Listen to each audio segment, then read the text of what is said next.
Hello. Okuva mu 21st Ultra World tugenda kutandika ate nga tolekedde byafaayo by'ensi yatu Buganda ekyatandika butandise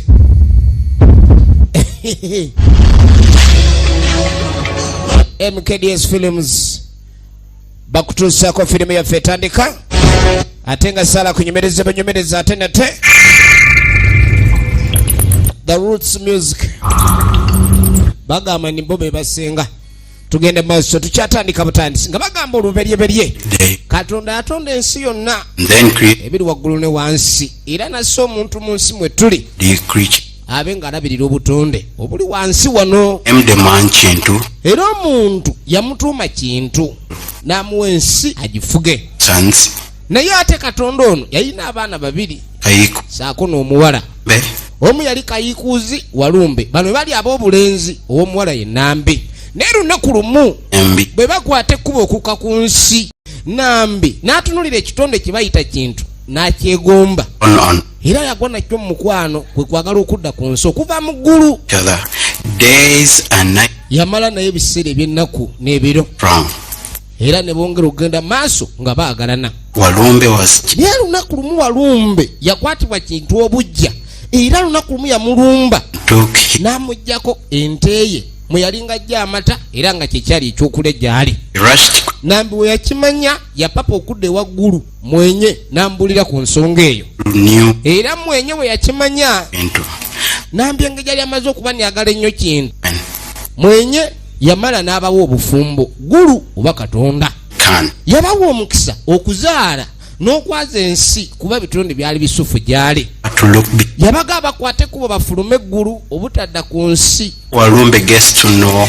era nga abagamba balina okugenda ku nsi nga Walumbe tamanyi newe baali bava mu ggulu nga batuuse ku nsi Nambi yajjukira nti alina obulu bwe yali yeerabidde kubanga enkoko byonna byali bitonde okuva mu ggulu Kintu yamugaa silina kukwata kuba okuddayo Nambi n'alemerako Walumbe era yagenda okuddayo okunona obulo Walumbe n'amulaba n'amuga obadde ontoloseeko nga tonsiibudde eno yali nsonga y'amaanyi jjukira oli olwedde yali taagala ddala Kintu Walumbe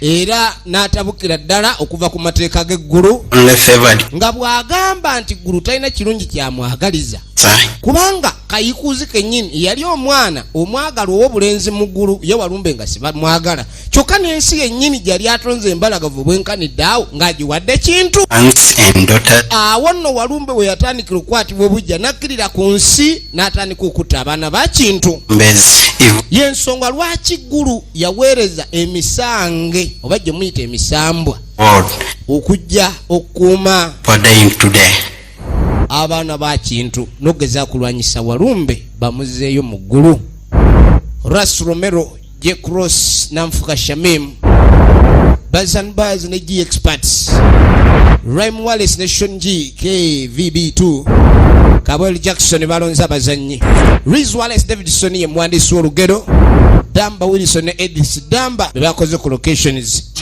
lwe lugalo tugenda okubanga tulaba ekyatandika butandise yagala nkutwale mu bakadde yobe yagala olabe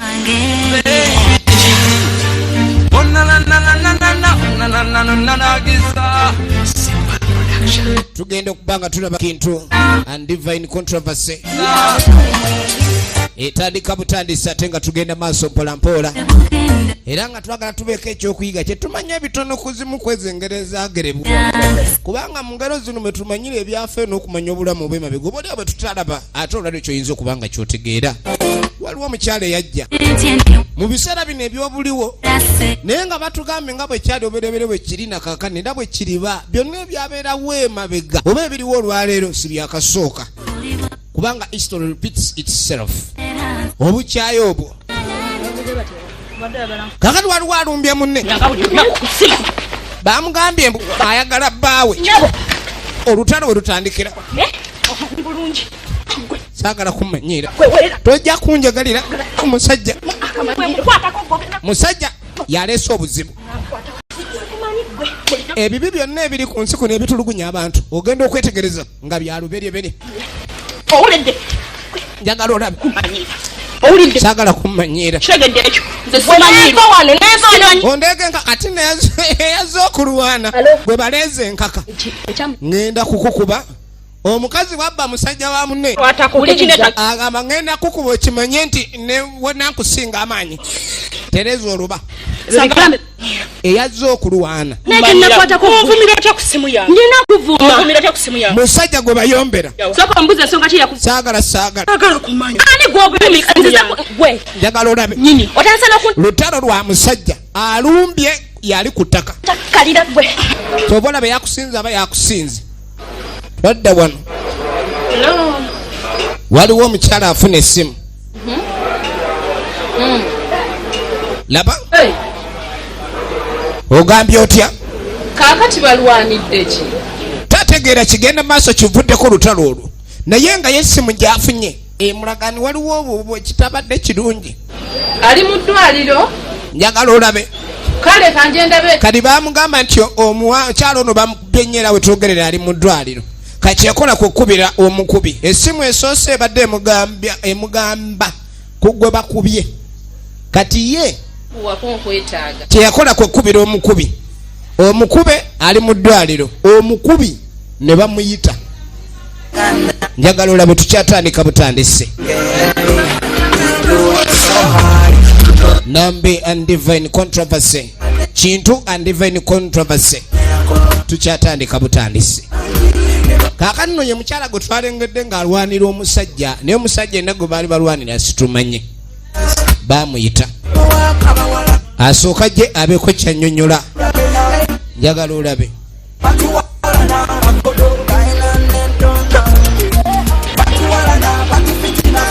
kyava jja kaakati ono yali maama we nga tonnaba kumbuuza ntegedde etyo kaakati nno ng'amugamba nti baŋŋambye ndi walwanyi kyekikumpisiza ki ekikulwanyisa kati ye ani agambye nti nalwanyi ogenze n'okuba omukazi w'abandi ani agamba nti omukazi abeera wa musajja omu ekyatandika butandisi lwaki omugunze oba mukozi wo oba kiki nze mmuwadde mwana wange lwaki oswaza obwenkanidde awo njagala olabe okummanyira mugambe siba amukubye abe nga amugjamu olugezigezi mwana gwe nakiraba nti olinkozesa loosi lunaku lumu kati oli gwokubye mukozi wange maama ono ayina essomero oli gwe bakubye mwabadde asomesa kati ono yamugunze ng'alinga akuba omubbi w'akasimu kati ani agenda okunkolera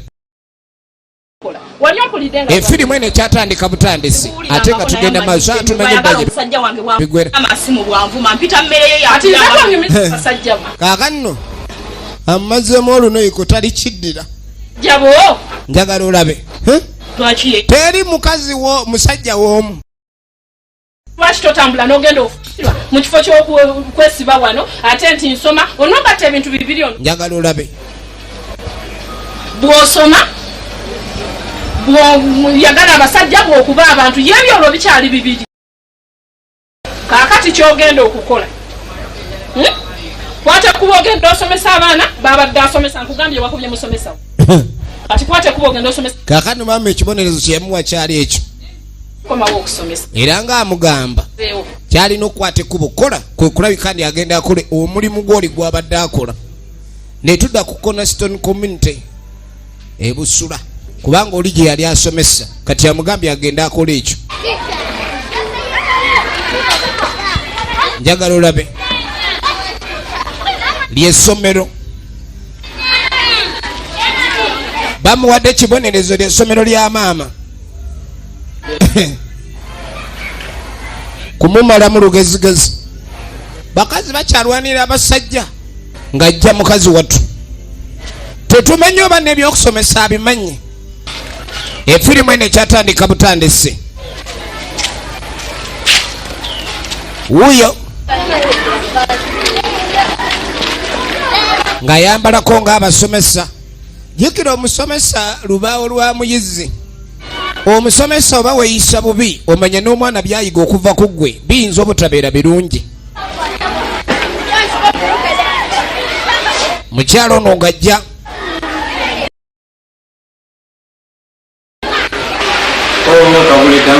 kakani mutu abamu kuba awula abasomesa baba mu mbeera enzibu baba omanya abasomesa sente z'omwezi zino ate omulimu ogumubinga obusomesa mu ogusangawa tebagulirako nguzi ogw'omulimu tobula abasomesa abatunulanga obwavu ndese kyagala olabe abadde asomesa ki kati ng'agamba munange ekindese nno gwolaba mbadde ndi wano nga nze ndabimune nga nkavalinga ze nga substitute waliwo omusomesa abadde asomesa we twogerera ali ku kitanda bamusunye endondi ono yenyini yazimusunye kati bamugambye nti ajja akavalinge yaze nga substitute yalya wugali bwakanyuga engumi ogamba musajja tugenda maaso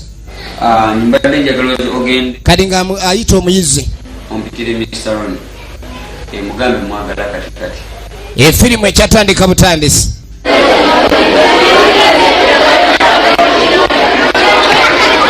mulimu n'abajapani ensegazi bagambye the world is a global village mulimu n'abajapani zanya n'okuzanya this is Uganda tulaba kina Uganda baba back in the old days kwegamba kiri ku nnono omuyizi okulekana mu kibiina omusomesa nga taliiwo kati obujapani obazze emboozi buli kuzaaki ndowooza bwa karata kakati tuba tuli awo ng'omusomesa bamuyingizawo ye musomesa omupya ejapani omusomesa bwayingira ekibiina ekyatandika butandisi kali nga waliwo omusomesa zze ng'omugenyi era agenda kuba asomesa madamu oli omulala ataliiwo waloge bakubye endondi obulwadde gwe obuteeka abantu ku bitanda nga bungi omulwadde oli agenze ku kitanda madamu tica bamusunye judo ng'ono yazimusuna kati azze akavalinga ekyo efirimu egenda maaso abayizi be bano ab'ekibiina ekyokutaano tica andi babadde asomesa efirimu egenda maaso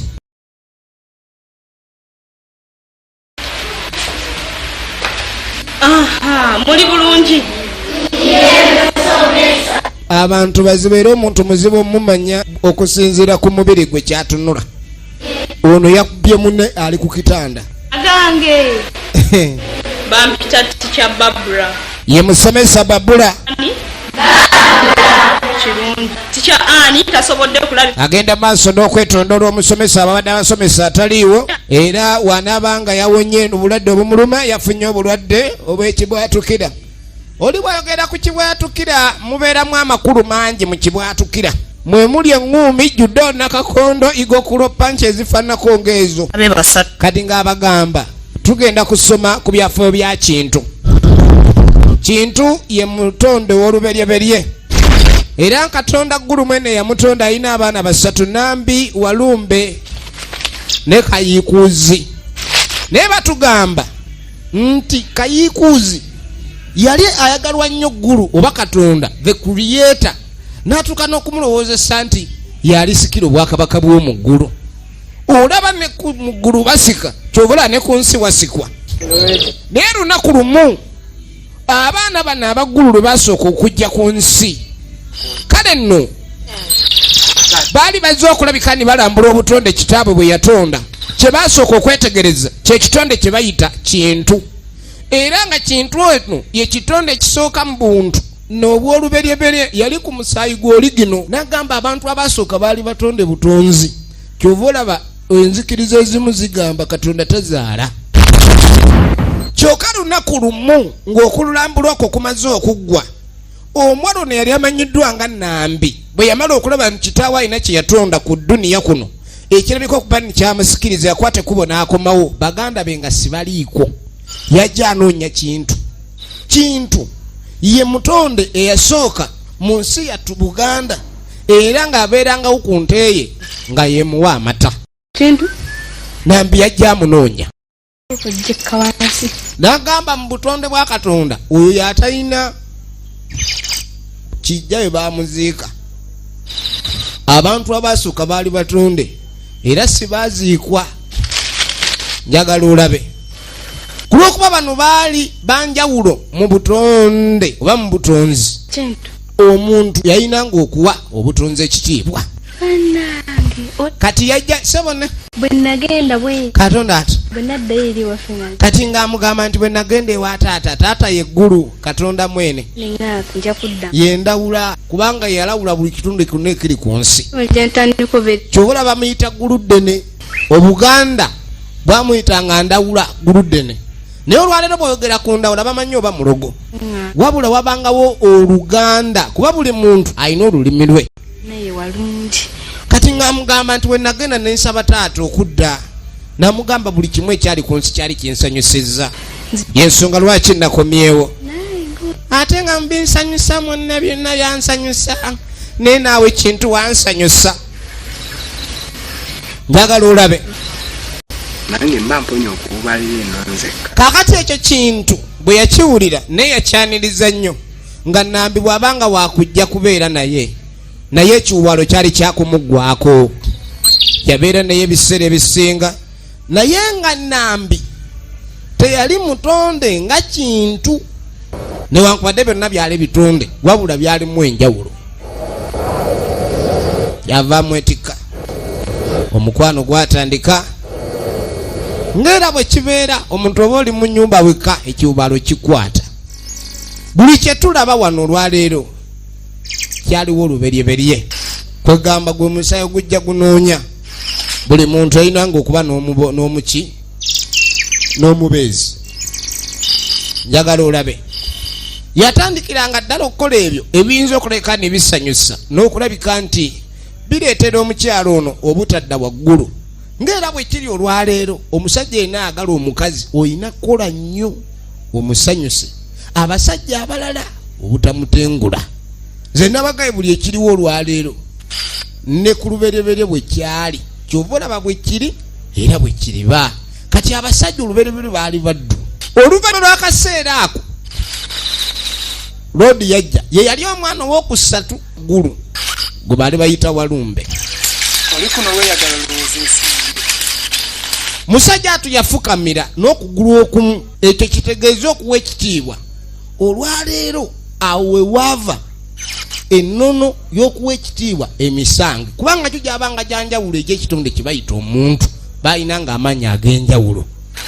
Eno ensi yange. Ssebo ono Walumbe yamugamba tojja kudda wano olowooze nti eno ensi yakuweebwa. Ng'amugani wano waffe kitange yabitonda bino byonna by'olimu. Yali tamwagalira ddala kubanga yakwata ekkubo nalabika okuba nyabba mwannyina.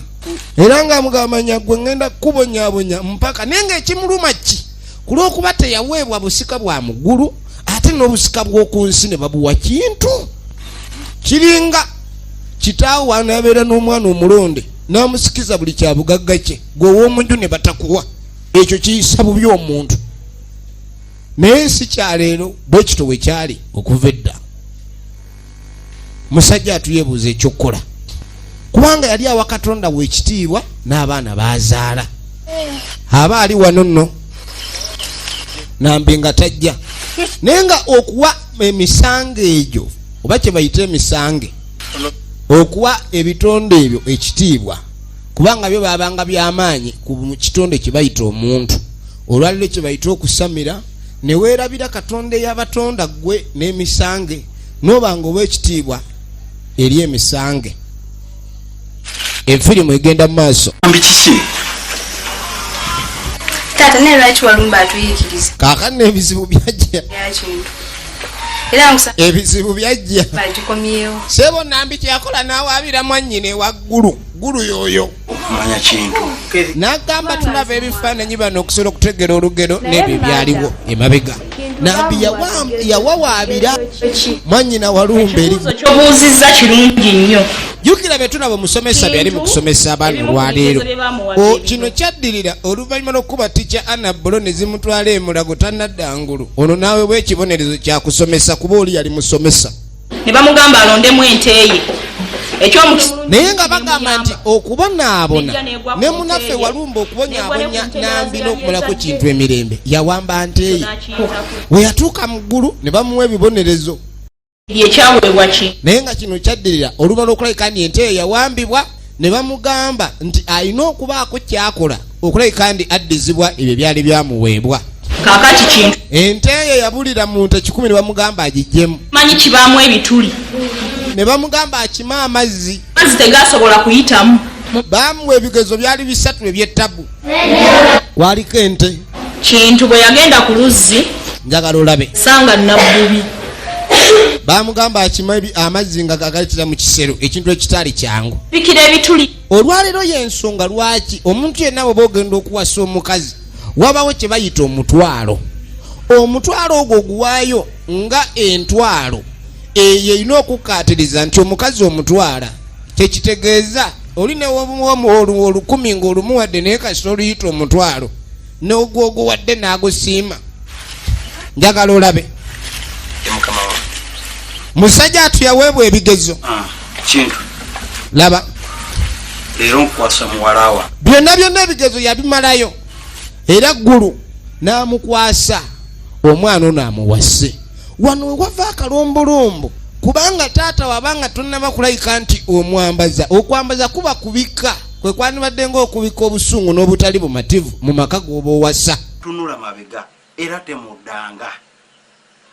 Abazadde abasinga bw'oba owasa omwana waabwe bagamba ono si muyaayi. Kati obutoba muyaayi kwe kumaliriza ebyo babikutumiddwa. Gundi okutuma ebintu n'ogenda okwanjula omukazi oba obewereddwa bigezo bw'obitwalayo n'okakanya omutima gwa taata ne mwoyo mu taata aba kakkanye. Kakati mu kaseera kano mu kubagamba bagende ayo wava obuzibu. Tebikwatako tetaaga na kumanya. Yakwata ekkuba agenda wa Kintu naye ng'ali apasuka bupasusi. kyekogenda Ono yamugwamu Walumbe yamuganaga okay bakutwala kale tujja kulaba. Oluvannyuma Gulu yajja akoze kiki kakati nga yeewunya ensobe yali ekoleddwa. kati Kintu Bamujemedde bakoze ensobi. Olubereberye abantu babanga n'emputtu era okubonaabona kw'omuntu okw'omwana w'omuntu kyavaawo. Namugambe tadda Katonda nagamba tokwata ku kino gwe n'owaalira nekiri kyekyaleeta obuzibu. Kuba omuwala ono bw'omanya nti weerabidde kyobulaba abantu abamu balina ennono. Ekyokudda emabega ng'olina kye weerabiddeyo kireeta kanaaluzaala. Ne bw'oba ova ewaka obanga weerabidde ki ekyo kyerabire. Kubanga okudda kwa Nnambi emabega kwe kwaleeta Walumbe. Olwaleero mumanyi nti kireesa olutalo mu njagala olabe. Kakati madam Ulera lwaki Walumbe yayagala okuwamba obuyinza mu ggulu? Madamu annyonnyola ebibuuzo byakumukumu. Kulembeze. Taata w'eggulu yali afudde kayiikuuzi omusika. Ekitaasanyusa Walumbe. Kaakano ne mu ggulu waliyo obukulembeze ono kayiikuuzi oyinza okumuyita waswa. Tukitegedde ekyo? Ye mwana wa Katonda agenda maaso n'okulabika nti alwanirira omwana w'omuntu. wayompadde ki Era omwana ono yakomplaininga nnyo eri kitaawe kubanga ye talina kye yali afunye. Laba wakayiikuuzi obwakabaka obw'omu ggulu n'obukulembeze obwo Gulu yali yabuwa kayiikuuzi. Naye bw'odda mu ntegeera ey'abannaffe Abafalisaayo kayiikuuzi yandibanga ye Yesu.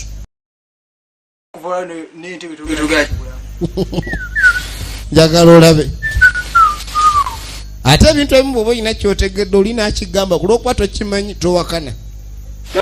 Baako kyotwala ne tukomawo ku nsi. Naye nga kyetusembeyo okumanya kayiikuuzi sole Walumbe yali akaayana ye talina bufuzi bwonna. Ekyo kyali kibi nnyo gyali. Gano ge maka eyo eggoloofa ey'ebiseera ebyo yaliwo mansion. Bayingira mansioni yaabwe bagiyita Kintu and the Divine Controversy. kakati Bazaala baali balina omuto ne mama naye bana ebintu bya Katonda bizibu. Bwe banga ezo ennyumba ezaaliwo ebiseera ebyo ng'ate baabeerangawo mirembe abantu baabeererangawo na kubibala yanziza mutabani bazaala akaana kaabwe akalenzi ako akaasooka mpaddeko mukwano gwali musufu nnyo kwekyo katonda kyali abawadde nabo nakyo omukisa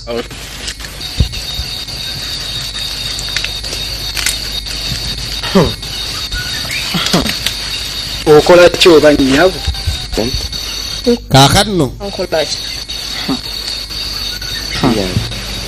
mweyagalidde ku nsi yange akasajja katandise obbalondoola obadde olowooza ensi yaniyamu yenensi ggulu yagituwa ensi tekikwetaagisa gwe kummanya naye ojja kummanya bannange ensi yonna nga bw'ogiraba Walumbe yali mukambwe nnyo na buli mwana yenna owa Kintu yali azaaliddwa yatandika obbalondoola olwaleero nagamba ebintu ebimu bitunulanga ebyokusaaga ebintu ne bibeerawo mwe ne mugamba coincidence omusajja yagambanga nti eno ensi ye njagala olabe be bano abaana ba Kintu abaana bawerera ddala naye ng'olwaleero abo abantu batonotono abakikiriza ne bamanya nti omusajja kyali ayagala bwakabaka yensonga lwaki bakkiriza era lodi ne bamuwa obwakabaka obw'ettanda olwaleero bino bye tulaba bwe wava emberebezi eyo kubanga ebiseera ebisinga ebintu byagala kubikkiriza oli ekyali kimbonyabonya lodi bamuwa obwakabaka bw'omugulu naye yali ayagala obwakabaka obw'omu nsi bubeere bubwe era ensi eno yagyekwata yatondebwa butondebwa teyazaalibwanga mmwe ng'abagabo bonna bava mu Kintu mutonde maama waabwe yabannyonnyola waliyo biki kali baagala okumanya kwebyo ebitonotono ebyali mu ggulu bano n'okula tebaakulanga kuba baalinga ku oligino kati bwe najja ku nsi ng'atandika obbannyonnyola engeri gye yeegomba kitaabwe njagala owulire bulungi ku butonde obwali ku nsi bwe kwegamba bwe bwamusikiriza n'okwagala ennyo nsaba taata wange nenzija nentandika obeera ku nsi mukibuga oyo kyobula ffe tetukula buli kimu yakibannyonnyola nga bwe bwali kumbe ono yalinga abalondoola kyova olaba nagambye olwaleero abantu bwe bazaala abantu mu bo wakati wabaawo Walumbe kati kambabuuzi Walumbe nga elementi emu ate yavangangamu obutwa bungi zendwadde eziba buli obulwadde obubalukawo bwenoga obulwadde bwazze oba bwavuddewa kumbe eyebeera element obulwadde obwo njagala olabe muli kuno mweyagala saba Kintu yawuliranga ondono yawuliranga bwe Walumbe mweyagala sebo buli kimu mwakyeddiza ensi mugiyita yammwe gwe tokyali kati kali ng'amugamba kuno ku nsi mulina kusinza ensi owulidde yabagamba ye kabaka ow'oku nsi kubanga obwakabaka bw'omugulu gulu yabusikisa kayiikuuzi naye nabagamba emutunulira ebintu bino omuntu ng'olina ku ntegeera ey'enjawulo oyongera okukimanya nti ennono talina weeyawukanira na ddiini ate sikiwanda eddiini kiri mu Luganda ate bw'omala okuvvuunula eddiini oyinza okitegeera nga kitegeeza nnono ekiki njagala olabe olwaleero omuntu gwe muyita Walumbe ayinza okuba omuzungu gwavvuunulanga sitaani ate omuntu gwe muyita kayiikuuzi oyo yajja okulwanirira omwana w'omuntu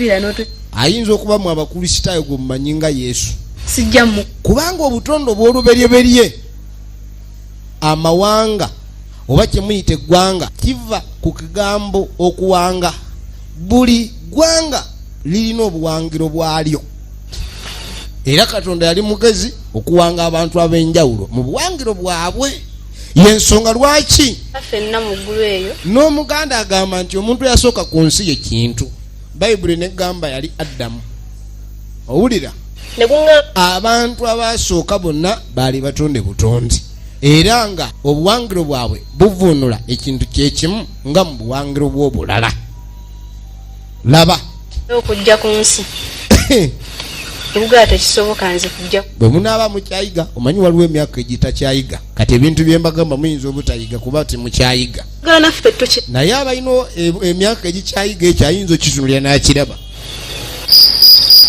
Adamu tekitegeeza Adamu oli mbu ffenna mwe twava. Adamu kitegeeza eyasooka mu buwangiro bwaffe ye Kintu, neyasookera mu buwangiro bw'abalala ye Adamu. Bo bwe baamuyita njagala olabe. Ebbanga lyayetooloola abantu bajja bawerera ddala.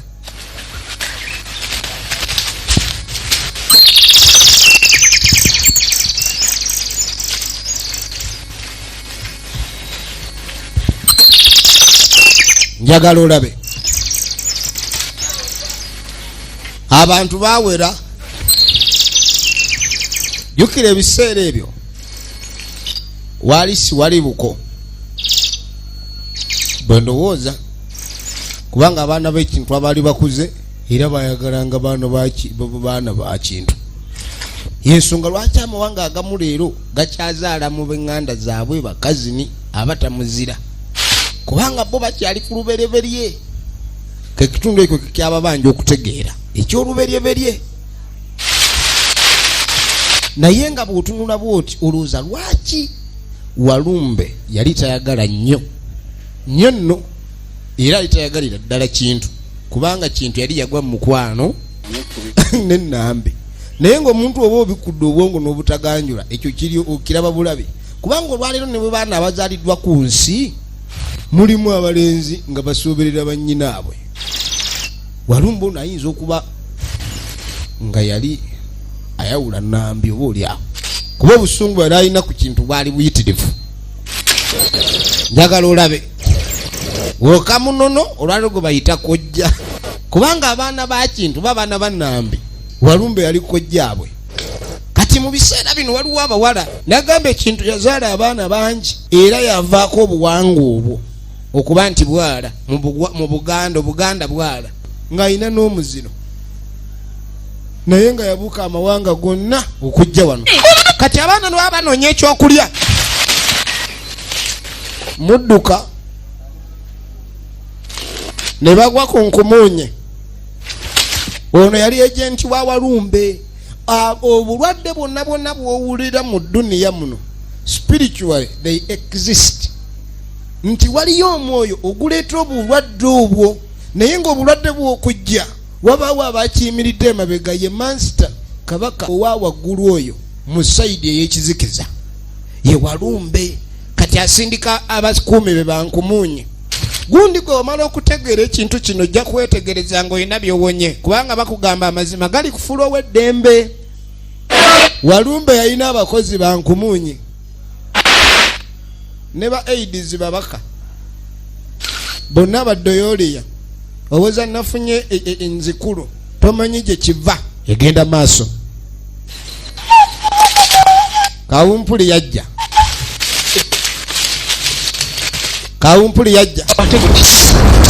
oyo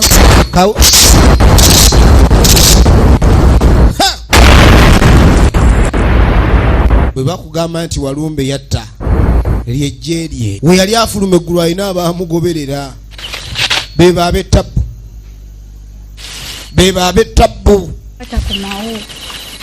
Obudde buno bugenze kale no sawa zajjiramu ebintu byatandika okwonoonekera ddala. Bagenda okwetegereza omu ku baana b'omukulu tebannadda. Yajja amuyite baamuyitanga Kitalo. Ndeke Wannaalinya ayinza obba ya kyava akwate kuba agende Wannaalinya.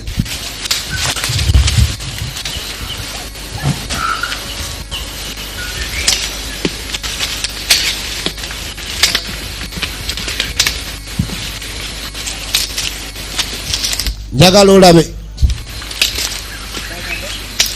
efirimu egenda maaso wanje.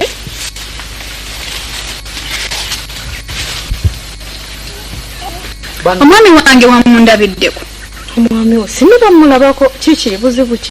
Obudde bugenze yandibadde yakomyewo dda tannadda waka.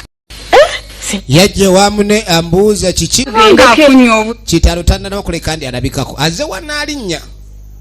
oba amulabyeko. Naye sabo n'abaana abasooka okuzaala nabo baalinamu ebyenjawulo. Ono yali n'alinnya emyoyo egy'enjawulo gyayogereranga ku ye, era bwe yabangako ebigambo byonna byayogera abantu babyetegerezanga nnyo kuba oluusi byatuukiriranga oba byabanga byakuwabula nga afunye obuzibu. kati beeraliika sibamanyi ludda bakitalo gyayinza kubanga gyali Nyeko bannange nga bakwateko babe nga bagenda omunoonya. Njagala olabe tugenda maaso era nga twagala tumanye ludda wa ebiggwera ne sineema eno baafuluma babe nga bagenda okunoonya.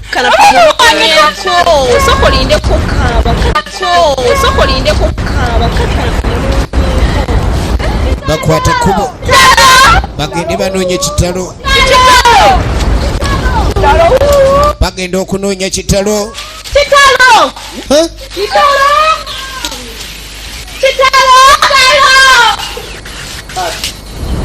Kumbe musajja watu yagudde eno.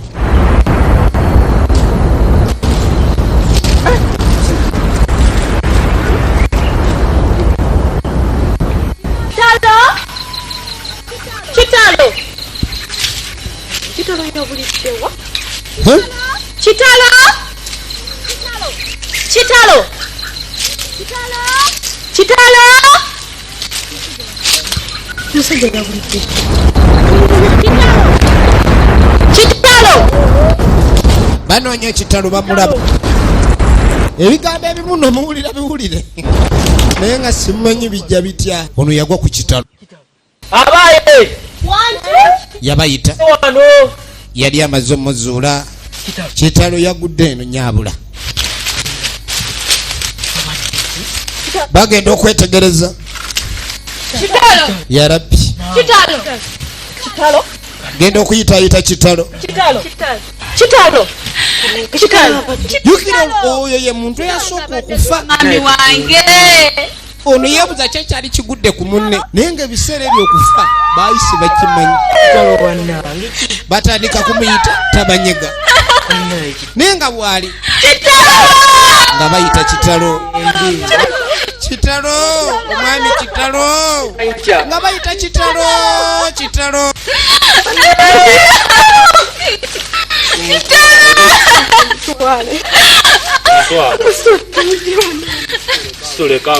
bajja bamusitule tebamanyi kyali kituuse ku kitalo. Oyo ye muntu eyasooka okufa bali bamuyita kitalo. Bamuyita nga taddamu tasobola kwenyeenya tasobola kukola ki. Njagala olabe kyovulaba abaana olwe babagamba nti gundi weefudde ow'ekitalo. Okugamba nga tonyega bakugamba tokyusaamu towulira oba weefudde ow'ekitalo.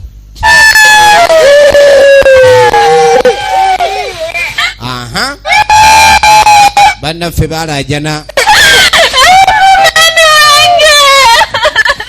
kitalo nga tekyanyega. Kwata ku maaso abaye Amakitalo abadde ki? babuuza maama waabwe Talina obulamu kitegeeza. ogenda okweta obulamu bwamuvaako. Kitegeeza afudde. Maama waabwe yabagamba nti kitalo obulamu bumuweddeko. Kati obulamu bwe tebukyali mu nsi eno abantu gye tulaba n'amaaso kye bayita okufa oba okyusizza ogenze mu nsi endala ne bagamba afudde. Aba talina bulamu ali mu dimension endala, another dimension akyusizza to change. Yensonga yitukiriza there is after life oba okyusizza past tense y'okukyusa ebeera afudde. Oba mubitegeera kyekyadirira nagambe tulaba firimu kuyiga. Efirimu egenda maaso omuntu ng'amaze okukyusa obulamu ne bw'omukabirira aba takyasobola kudda. Aba amaze okuyingira ensi endala. Kati gwe ensi gy'aba agenzeemu gy'oba toliimu essaawa eyo era tosobola kugigendamu kubanga gweoba osigadde eno. Kale oba okaaba oba oli awadde naye nga kaali kabonero ka kusaalirwa naye ng'aba akyusizza aba takyadda.